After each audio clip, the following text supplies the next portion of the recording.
Hello mga ka-Berks. So, welcome back. Tagal tayo hindi nagkita. Hindi ako nakapag-upload. So, as you can see, nandito na ako ulit sa Canada. Umuulan kasi springtime. So, maulan talaga ang spring. So, kailangan ng mga tao ang ulan. Sa Pilipinas, tagtuyot ngayon.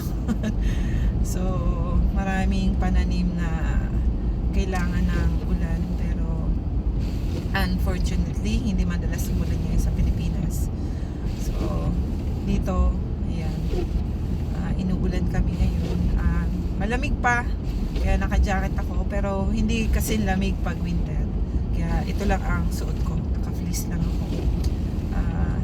Nakakapanibago, syempre. Kasi tagal-tagal din yung nilagi ko sa Pilipinas. Yan. So, pag-usapan natin mga ka-Berks yung, kasi nangako ako na pag-uusapan natin yung ginawa ko sa Pilipinas, yung tatanim at yung pag-aalaga ng baboy. So sa ngayon, may pupuntahan lang ako kasi mag-slow down tayo. Nasta school zone tayo at natikita na ako dito minsan. Kaya maghinay-hinay tayo. Yung pagdadrive ulit dito sa Canada, syempre iba sa atin. Maraming rules and regulation na kailangan i-follow dito sa Canada kaysa sa Pilipinas, although may rules, but mas maluwag sa atin. Kaya siguro more fun in the Philippines. Yung restriction limited, sabihin natin gano'n.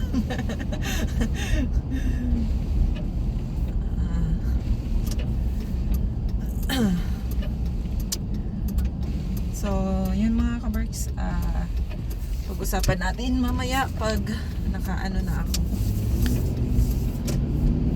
Natapos ko na yung aking pupuntahan at yung gagawin ko. Pupunta ako sa Insight, sa medical clinic, kasi nga may check-up ako. So, pag balik ko, bago ko umalis, may appointment ako kaagad mga ka-Berks. Kaya follow-up check-up to. So, pwede ko naman sanang gawin sa Pilipinas, pero mainam na dito kasi lahat ng record ko nandito sa Philippines, ay sa Canada. So, kaya dito na lang. At hindi pa ako lalabas ng pera. Although kung sa Pilipinas naman, maliit naman siguro ang ko babayaran. Pero for me, there's no point na magpa-check up ako doon kung yung health record ko ay nandito. So, yun mga ka-Berks, see you later after nito at pag-usapan natin yung pagbababuyan ko kung nag-gain ba ako doon o nabawi ko ba yung aking puhunan at kumita ba ako. Ayun. So, yung aking perspective about sa pag-re-retired sa Philippines, kung doable ba. Yan. So, see ya. So, dyan ako nanggaling mga ka-Berks sa Insight. Pasensya na, umuulan. So, natapos na ako. Saglit lang naman. Kasi nga, nakabook naman ako. Ayan. So, yun pala yung mga ka-Berks. Pag may appointment ka, syempre hindi ka masyado mag-iintay sa kasi nakabook ka nga.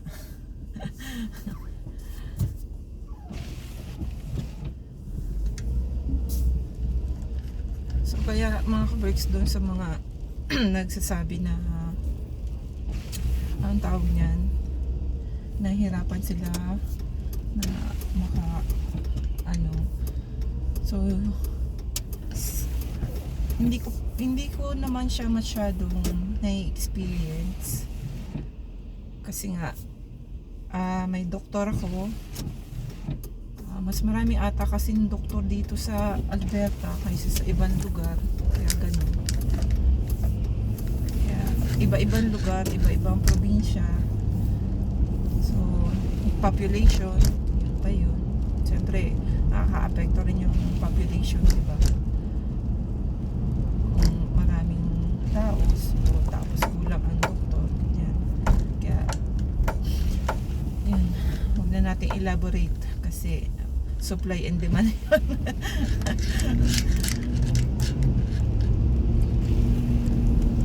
So yun mga ka-birds, tapos na after 6 months ulit. Thank God. Monitoring na lang. At ganyan talaga siguro pag kakaedad na mga ka-birds. Kailangan regular check-up at magpapa-appointment din ako sa doktor ko, sa iba pa, at mainam na rin yung regular tayong nagpapa-check-up. Blood works natin kailangan regular kasi nga katulad ng mga kasukasuan, sumasakit na. Hindi na siya na-interrupt pa. So, yun mga ka-birds, tumawag lang yung health clinic, Imaging Insight. Kasi nga may follow-up for 6 months. So, binigyan na nila ako ng schedule. Kaya, hinam na rin na may regular check-up tayo. Kasi nga hindi na tayo pabata, kumbaga na-monitor yung natin, health. So yun ang na-appreciate ko dito sa sa Canada. Yun ang na-appreciate ko talaga dito. Kumbaga inaalagaan yung mga tao dito na maging productive. Maging healthy ang tao. So yun. Kasi sa Pilipinas talaga pinagdaanan ng pamilya namin ng magkaroon ng sakit. Mahirap magkasakit sa atin, kaya dapat yung mga kinakain minomonitor natin. At maganda sa Pilipinas dahil nga fresh ang kinakain doon, diba? Bihira ang taong kumain ng dilata, kumbaga lahat fresh, harvested, fresh. Galing sa nature, diba? Yan. So punta lang ako ng Canadian Tire mga ka-birds dahil nga yung aking ilaw ay busted, burn out na yung sa passenger. Siguro sa pag-uwi na lang mga ka-birds, doon natin i-discuss yung ating pinagkagastusan sa Pilipinas, para ma-share ko naman sa inyo na ay diretso pa pala kasi yung stoplight nagbibilang, tapos di pa naman pala mag-red light. Worth it ba mga ka-birds na yung ginawa ko na pagpa-farming at pag-aalaga ng baboy at yung kalakaran sa Pilipinas? Yan. Kasi di ba lagi natin sinasabi na umuwi kayo, mag-business kayo, mas maganda dito sa Pilipinas. Ganun ba kadali? Parang ganun ba kadali na gawin yon? Kasi parang for some reason yung mga nasa Pilipinas, yun ang ideal na maging buhay ng mga taong nasa abroad, na umuwi kayo, ini-encourage nila tayo na umuwi, na parang ganun ba kadali na magdesisyon na mamuhay ulit sa Pilipinas na ganun-ganun lang. So let's find out at i-share ko sa inyo mga kabers kung ganun ba din. Hindi ko sinasabi na hindi magiging work sa iba or kasi sabi ko nga iba-iba naman tayo ng pagdidesisyon sa buhay mga kabers. Parang kung sa akin ba hindi nag-work at hindi rin ba sa inyo mag-work, so depende yun mga kabers sa decision making nyo at diskarte nyo sa buhay, kasi hindi naman tayo pare-parehas ng pagdidesisyon at hindi naman tayo pare-parehas ng pagtanggap ng trabaho, di ba? So iba-iba tayo ng kapalaran, kaya it doesn't mean na hindi nag-work sa akin, hindi sa inyo mag-work. So kailangan lang ng tamang pagdidesisyon, di ba? At diskarte. So yun nga, haba na naman to kaka-explain. So see you later mga kabergs.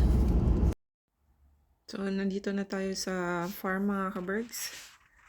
Explain ko lang yung pagpapatayo ng kulungan ng baboy. So gastos din yan. So kailangan yung budgetan kung isipin nyo kung ilang baboy ba ang kaya nyong alagaan at kaya nyong punduhan. Kung ilan, kasi ilang buwan nyo din papakainin. Nung kinuha ko to mga December 22. Ayan, maliliit pa sila. At ito naman yung start ko nung pagpapatanim ko. May talong na dyan. Maulan. Kaya pag magpapatanim at wala yung mga tao mo dahil naka-day off, kailangan ikaw ang lumabas at gumawa ng dapat gawin para lang mabuhay yung pananim mo.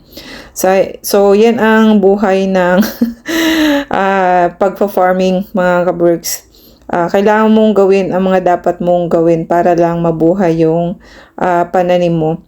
Ayan, naghuhukay ako ng pagdadaanan ng tubig dahil overflooding na yung talong ko dyan. Kaya sobrang tagal ko dyan para lang magawan o ma-save yung mga talong ko. At nagwagi naman ako. Pero nung huminto na yung ulan at pumasok na yung mga nagtatrabaho, pinaano ko na yan, pinahukay ko na sa kanila kasi nga para din ma-prevent yung susunod ulit na kung uulan siya at hindi na babahain yung yung pananim. Kasi itong part na to ng lupa mga kabergs, amihan talaga to. Kumbaga taniman siya ng palay, kaya matubig siya. Alam nyo naman ang palayan, di mga kabergs, talagang pinapatubigan. Kaya may daanan dyan or natatambak talaga ang tubig. Kaya ayan, sobrang tagal ko, as in talagang basang-basa ako dyan.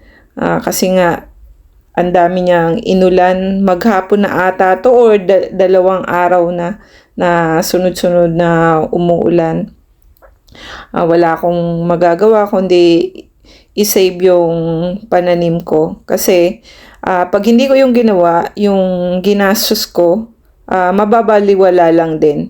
At yung ulan, hindi lang yan ang disaster na darating, marami pang disaster katulad ng mga insekto. Dagdag gastos din yan mga kabergs pag malalaki na ang pananim mo, mag-harvest ka na lang, mauuna pa yung mga insekto na makapag-harvest bago ka. Kaya malaking sakripisyo talaga ang pagpa-farm. Kaya sa totoo lang, dapat hilig mo talaga yung ganitong gawain mga kabergs. Dahil kung hindi ka rin mag-i-enjoy. Sabi nga, nagiging trabaho ang isang bagay pag hindi mo gusto yung ginagawa mo. Or napapagod ka. Meron kasing napapagod, nagpapahinga, pero nagkakaroon ka ulit ng energy para gawin yung gusto mo. So, yun yung mga natutunan ko mga kabergs nung habang ano ako, naghuhukay dyan sa pananim na yan. At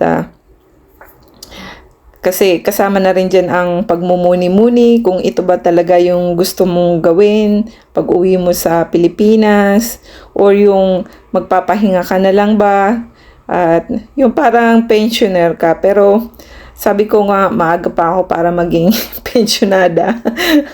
Malakas pa ako masyado para kumbaga marami pang dapat gawin sa buhay. Mother ko nga kahit pensioner na, mas masipag pa siya sa akin sa gawain. Sabi ko nga sa kanya, saan niya kinukuha yung energy niya. So, yung mga kaberks, yan ang mga realization habang nagbubungkal ako ng lupa dyan. So, balik tayo dito mga kaberks sa pagbababoyan. So, syempre, kailangan mo ng gamit ng pagbababoyan, yung lagayan ng pagkain, container, lagayan ng tubig. At sabi ko nga sa inyo mga kaberks, kung zero talaga kayo mag-uumpisa sa pagbababoyan, mas magastos pa. Kasi ito nga sa amin, nakalagay na, magastos pa din. Kasi yung roof, kailangan lagyan, siyempre magpapatrabaho ka, pero at least less na siya kumbaga kaysa sa mag-uumpisa ka talaga ng zero. At ano pa yan mga kaberks, siyempre isipin mo rin yung ilaw, tubig, mayroon ba sa inyo ng pagkukuhanan? Yung neighborhood nyo ba, allowed ba kayo na maglagay ng baboyan, at ilan bang allowed kayo na lagyan, baka nasa residential kayo, yung ganon mga kaberks. So sa akin naman, dahil wala naman kaming masyadong katabing tao, at lalo na't magkakamag-anak naman ang nakapalibot sa amin. Kaya hindi namin masyadong problema yung dito sa amin. Ayan. So, katulad nga ng sabi ko sa inyo mga kaberks, pag mag-aalaga kayo ng baboy, yung ilang months nyo ba bago inyo ibenta yung baboy. So, kailangan kalkulado ang pera dahil kailangan yung tustusan ang baboy sa pakain bago nyo maibenta. So, yung dito sa akin mga kaberks, 4 months ko siya bago ko siya naibenta. So, malaki-laking ginastos para lumaki sila. Tapos, hindi sila umabot dun sa expectation na kilo.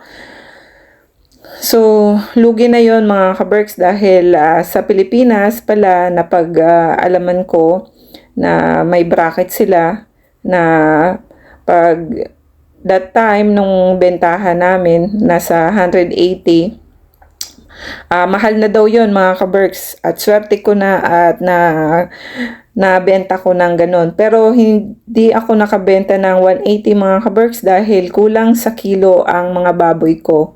Kumbaga siya, magaan sa 180. So nasa 170 ko lang sila nabenta. Pero sabi ko nga, maswerte pa ako at naabot ko yung ganun kilo dahil yung bayaw ko mas mababa ang kilo nung nabenta nila, pero umabot sila sa bracket ng 180. So, sa tingin ko mga kaberks, tip din, siguro pinaka-maximum na dapat pinapalaki ang baboy para ma-reach ang 180, mga 5 months. Yung ganun. At tamang pakain talaga sa baboy. So, ang bulsa, titingnan nyo dahil medyo mabigat sa pakain dahil walang control sa Pilipinas ang pricing ng feeds. So, yun pa yung mga kaberks, ang hindi regulated ang pakain sa baboy. So, pati ang pagbebenta, hindi rin regulated. Kaya, tsamba-tsamba lang, sabi nga, kung swertehan mo na mahal ang baboy, lucky ka na nun. Siguro ganun talaga ang pagninegosyo mga kaberks, kasi consider to ng pagnenegosyo. Once na nagbebenta ka, business yun, marketing. Na ang baboy. At malaking aral to sa akin kasi first time ko mga kaberks, ang dami-dami mong matututunan sa pag-aalaga ng baboy. Kasi ayaw mo rin mamatayan ka ng baboy kasi pinag-anuhan mo na yan, pinagkagastusan mo na yung bakuna, yung vitamins nila. So marami talaga mga kaberks na pagkakagastusan dito sa baboy. So ang masasabi ko mga kaberks, kung sa pagod, sabi nga nila, huwag ka nang mag-expect na mababayaran yung pagod mo dahil hindi siya mababayaran. Yun pala yung sinasabi na pag negosyante ka, huwag mo nang i-expect na mababayaran ka dahil hindi ka naman worker, negosyante ka. So, kung familiar kayo sa mga sinasabi ni Kiyosaki, si Robert Kiyosaki, na pag negosyante ka, wag kang mag-expect na babayaran ka dahil hindi ka naman worker. Pag worker ka, syempre babayaran ka. So, yun ang sakripisyo mga kaberks. Pag nagnegosyo ka, may puhunan ka, hindi mo sigurado kung makakabalik yung puhunan mo. Hindi katulad na pag empleyado ka, pag nag-show up ka, may trabaho ka at may sweldo ka. So, may guaranteed income ka. So, which is, pipiliin mo kung saan mo ba talaga gusto doon. Yung settle ang trabaho mo, pero may among ka, o dito sa ikaw ang amo, pero wala kang sweldo. Nakadepende sa swerte-swerte lang ang marami naman income mo. na buhay. Pero Kaya ikaw ang nasusunod kung gusto mong kumilos na according sa time mo. Pero kaya sa mas may na maraming tatrabaho ko na to sa ganitong pananim. Style mga kaberks. Hindi rin according sa gusto mo dahil syempre yung mga baboy mo pinapalaki mo dapat tamang pakain or oras. So hindi pwedeng hindi mo papakainin ng alas 7, pwedeng alauna, hindi ganoon, mababansot yung alaga mo. At kailangan talaga asikaso mo sila sa pakain, painom, vitamina. At nagkaroon pa nga ako dyan ng mga yung mga baboy ko, ang daming kagat-kagat. So, sabi ko, ano ba naman to? Ang daming kumakagat sa baboy ko. So, kailangan gagamutin din yung mga ganun mga kaberks. So, yun mga kaberks. Nung malapit na palang maibenta yung baboy mga kaberks. Dahil nga inalagaan ko yung mga baboy, kumbaga napalapit ka na sa kanila na yung routine mo, nandun pala yung attachment pag sa pag-aalaga, parang pet lang. Pero kailangan mo palang i-separate yung sarili mo dahil ang purpose mo nga ay kumita at yun, basta i-separate nyo yung kasi nag-aalanga tayo ng 'di ba, mga aso dito sa Canada, iba yung treatment natin sa aso. So iba rin na sa baboy. Mahirap isipin na yung alagaan mo ay kakatayin. So yun mga kaberks, kailangan talaga ready kayo sa ganun. So, kung ang tanong mga kaberks kung kumita ba ako dito, kumita naman ako doon sa pinaggastusan ko. Pero kung iaano ko siya sa pagod, isipin ko hindi ako kumita. Kasi nga, yung pagod mo hindi bayad. Parang bumalik lang yung inilabas mong pera. Katulad nung ginastos ko dyan sa kulungan, yung roof, yung patrabaho, hindi na maibabalik yung mga kaberks. Pero at least nandyan, 'di ba? Ilang years mo rin magagamit bago yan mapalitan. So, parang inisip ko noon, sige, total matagal ko naman siya magagamit. Siguro, makakabalik din siguro yung mga pinuhunan mo, yung pinuhunan ko. Mayroong mga bagay na hindi mo siya basta-basta maibabalik sa isang ikutan lang ng pag-aalaga. So, eventually siguro mababawi ko rin yung pinagpuhunan ko sa pinagkagastusan. Pero kung sa pagod mga ka-Berks, tatanungin nyo sa akin, hindi siya nakabalik. Na ano lang, sumobra lang ng konti doon sa inilabas na pera, pero hindi bayad yung pagod, yung ganon. Yun lang ang gusto kong sabihin sa inyo mga ka-Berks. Huwag nyong isipin na mababayaran yung pagod nyo pag nag-invest kayo. Babalik ang yung kapital nyo, pero yung kaya sa akin mga ka-Berks, gawin nyo lang to dahil masaya kayo sa ginagawa nyo. Pag kumita kayo, ay malaking bagay na kumita na kayo sa ganitong pagbababoyan. Kaya jackpot na, masaya ka na, kumita ka pa. So, dito mga ka-Berks, itong stage na to, malalaki na sila. So, ready na para ibenta yung baboy. Mga ilang days na lang, pipick upin na sila.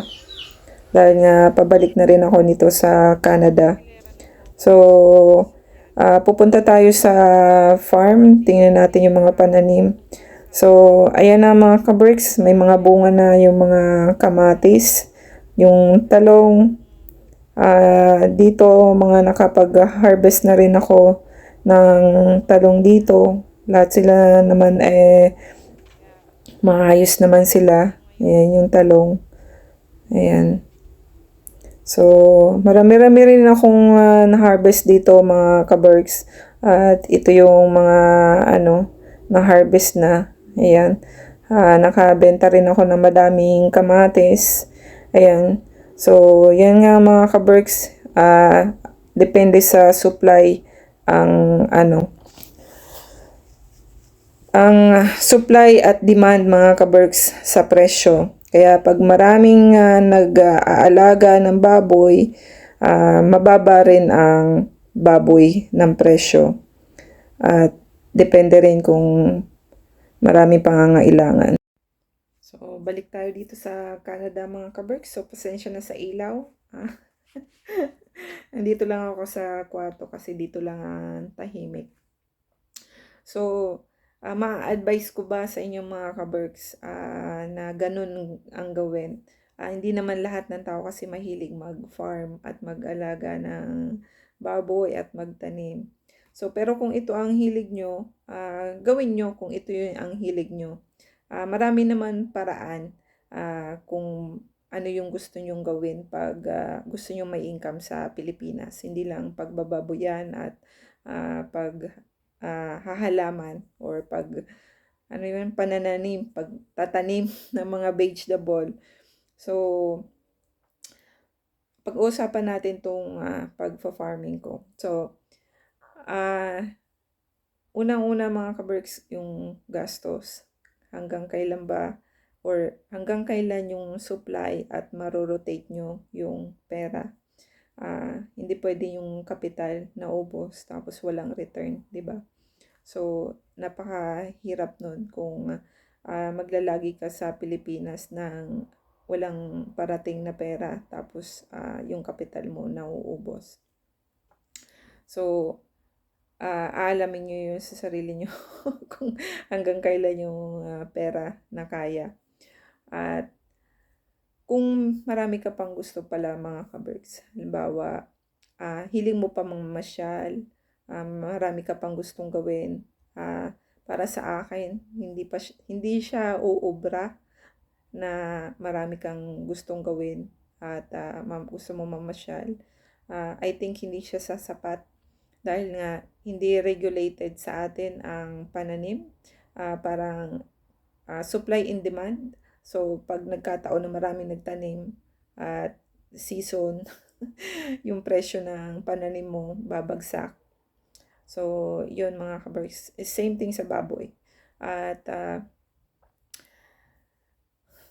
sabi ko nga, kung ikukumpara ko yung, pero hindi pwedeng kumparain mga kaberks kasi malayo-malayo talaga. Malayo-malayo. Ang gusto kong sabihin, kung yung sinisweldo ko dito sa abroad at sasabihin ko doon sa Pilipinas, hindi ko talaga siya makukuha. At kung sa relaxation mga kaberks, paano ko ba sasabihin na marerelax ka? Marerelax ka lang doon mga kaberks kung pensyonado ka na. Wala kang gagawin na mag-iintay ka lang ng pera na galing dito sa abroad or may makukuha ka doon sa Pilipinas na pera na wala kang pagkakagastusan. Pero kung lahat palabas mga kaberks, mahihirapan ka mabuhay sa Pilipinas. Tapos yung kung magkakasakit ka, yun pa, isa pa yun mga kaberks. So, pero kung handa ka sa mangyayari doon mga kaberks, why not na itry? Kasi nga, 'di ba? Basta ang isip mo ready sa mangyayari, kung kasi nga ibang-iba ang buhay sa atin. Yun. Basta iba mga kaberks. Alam nyo na yan. Sa mga hindi matagal na siguro hindi na nakakauwi. Masyashock kayo kung matagal na kayo hindi na uwi. At masyashock ba? Kasi maraming building na sa amin nga overcrowded na dun sa town. So, yun, hindi na siya katulad ng dati. Pero mas natutuwa ako na umasenso yung lugar namin kaysa sa hindi. Kasi syempre marami nabigyan ng trabaho, 'di ba? So, yun mga kaberks, ang tip lang yung budget nyo at healthy kayo na huwag kayong magkasakit at alamin nyo kung ano yung hilig nyong gawin para pag uwi nyo doon, alam nyo kung anong pagkakalibangan nyo, kung bakasyon ba o gusto nyo ng pangkabuhayan, ba't kayo uuwi doon. So, yun mga kaberks, alamin nyo kung anong reason ba't kayo uuwi doon, bakasyon ba o gusto nyo ng pangkabuhayan. At syempre, kung bakasyon at pangkabuhayan, kailangan ng pera, kailan masustain. At kailangan ready financially at healthy kayo. Yung pala, healthy kayo. Kasi ayaw natin magkasakit pag nandun tayo. Alam nyo na yun mga kaberks. So, yun. See you next time. At salamat ng mabuti na sa mga taong nagstay sa channel ko. Kahit wala akong mga na-upload, sa mga nanonood lang, consider subscribing. At yung susunod ko na video mga kaberks yung pamamasyal ko sa Japan. So, panoorin nyo yun at salamat po sa pag-stay. At yung mga napadaan lang dito, consider subscribing at subaybayan ang buhay na parating. Kung gusto niyo yung mga ganitong topic mga kaberks, mag-comment lang kayo. Yun. At kung may mga katanungan kayo, so I will try my best na sagutin. Okay mga kaberks, see you next time. As always, do what makes you happy.